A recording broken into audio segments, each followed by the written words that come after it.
ತೆಲಂಗಾಣದಿಂದ Bantwal BJP ಪಾದಯಾತ್ರೆಯ ಪ್ರಚಾರಕ್ಕೆ ಆಗಮಿಸಿದ್ದ ವಾಹನಕ್ಕೆ ಬೈಕ್ ಡಿಕ್ಕಿಯಾಗಿ ಸವಾರ ಮಂಗಳೂರು ಖಾಸಗಿ ಆಸ್ಪತ್ರೆಯಲ್ಲಿ ಸಾವನ್ನಪ್ಪಿದ್ದ ಹಿನ್ನೆಲೆಯಲ್ಲಿ ಬಂಟ್ವಾಳ ಶಾಸಕ ರಾಜೇಶ್ ನಾಯ್ಕ ಉಳೆಪಾಡಿಗುತ್ತು ಆಸ್ಪತ್ರೆಗೆ ಭೇಟಿ ನೀಡಿ ಕುಟುಂಬಕ್ಕೆ ಸಾಂತ್ವನ ಹೇಳಿದ್ದಾರೆ. ಆದಿತ್ಯವಾರ ವಿಟ್ಲಪಡ್ನೂರು ಮಲರಾಯ ದೇವಸ್ಥಾನದ ಬಳಿ ಪಾದಯಾತ್ರೆಯ ಸಭಾ ಕಾರ್ಯಕ್ರಮ ಮುಗಿಸಿ ರಾತ್ರಿ ವಗೆನಾಡು ಬಿಜೆಪಿ ಕಾರ್ಯಕರ್ತನ ಮನೆಯಲ್ಲಿ ತಂಗಿದ್ರು.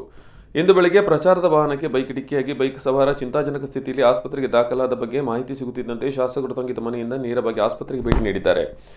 ಆಗಾಗಲೇ ಗಂಭೀರವಾಗಿ ಗಾಯಗೊಂಡಿದ್ದ ಬೈಕ್ ಸವಾರ ವಿಜಿತ್ ಅವರು ಚಿಕಿತ್ಸೆಗೆ ಸ್ಪಂದಿಸದೆ ಮೃತಪಟ್ಟ ವಿಚಾರ ತಿಳಿದು ವಿಷಾದ ವ್ಯಕ್ತಪಡಿಸಿದ್ದಾರೆ. ಬಳಿಕ ಆಸ್ಪತ್ರೆಗೆ ಬಂದಿದ್ದ ಕುಟುಂಬಕ್ಕೆ ಸಾಂತ್ವನ ಹೇಳಿದ್ದಾರೆ.